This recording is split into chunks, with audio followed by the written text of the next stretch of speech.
இன்றைய பயனுள்ள செய்திகள். மகளிர் உரிமை தொகை மாத ரூபாய் 2500 வழங்கும் திட்டம். முதலமைச்சர் விஜய் அதிரடி ஆலோசனை. இன்றைய அரசியல் களத்தில் தமிழக மக்களின் மிகுந்த எதிர்பார்ப்புக்கு உள்ளான ஒரு முக்கியமான செய்தியை பார்க்க இருக்கிறோம்.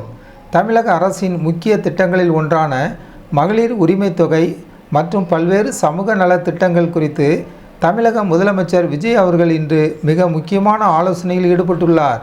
இதை பற்றி விரிவான அலசல்களை இப்பொழுது பார்ப்போம். திட்டத்தின் தற்போதைய நிலை.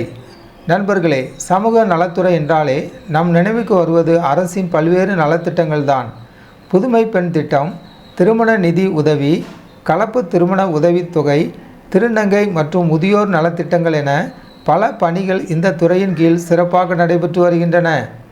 இதில் குறிப்பாக தமிழகம் முழுவதும் கோடிக்கணக்கான பெண்களின் வாழ்வாதாரமாக மாறியிருப்பது இந்த மகளிர் உரிமை தொகை திட்டம்தான்.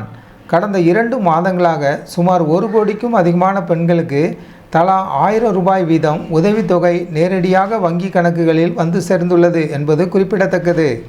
2500 ரூபாய் வாக்குறுதி முதலமைச்சரின் முக்கிய நடவடிக்கை. ஆனால் இங்கேதான் நாம் முக்கியமாக கவனிக்க வேண்டிய விஷயம் ஒன்று உள்ளது. திமுக தேர்தல் வாக்குறுதியில் குறிப்பிடப்பட்டிருந்தது என்ன? மகளிருக்கு மாதம் 2500 ரூபாய் உதவித்தொகை வழங்கப்படும் என்பதுதான் அந்த வாக்குறுதி. இப்பொழுது வழங்கப்பட்டு வரும் 1000 ரூபாயை 2500 ரூபாயாக உயர்த்துவது குறித்த தீவிர ஆலோசனைகளை முதலமைச்சர் விஜய் அவர்கள் துறை ரீதியாக தொடர்ந்து மேற்கொண்டு வருகிறார். இந்த திட்டத்தை முறையாக எப்படி செயல்படுத்துவது, அதற்கான நிதி ஒதுக்கீடு என்ன என்பவை குறித்து முக்கிய ஆலோசனையை இன்று நடைபெற்றிருக்கிறது. ஆளுநர் உரை, எதிர்பார்ப்புகள். சரி, இப்பொழுது இந்த ஆலோசனை எதற்காக இவ்வளவு முக்கியத்துவம் பெறுகிறது? வருகிற 18ஆம் தேதி ஆளுநர் உரையுடன் தமிழக சட்டப்பேரவை கூட்டத்தொடர் தொடங்க உள்ளது. அந்த ஆளுநர் உரையில் மகளிர் உரிமை தொகை அதிகரிப்பு குறித்த ஏதேனும் முக்கிய அறிவிப்பு வருமா அல்லது பட்ஜெட் தாக்கலின் போது இது குறித்த பெரிய அறிவிப்பு வெளியாகுமா என்ற எதிர்பார்ப்பு மக்கள் மத்தியில் பெரும் அளவில் எழுந்துள்ளது. பெண்கள் பாதுகாப்பு மற்றும் சமூக நலன் சார்ந்த பல்வேறு புதிய அறிவிப்புகளை இந்த கூட்டத்தொடரில் அரசு வெளியிட திட்டமிட்டுள்ளது.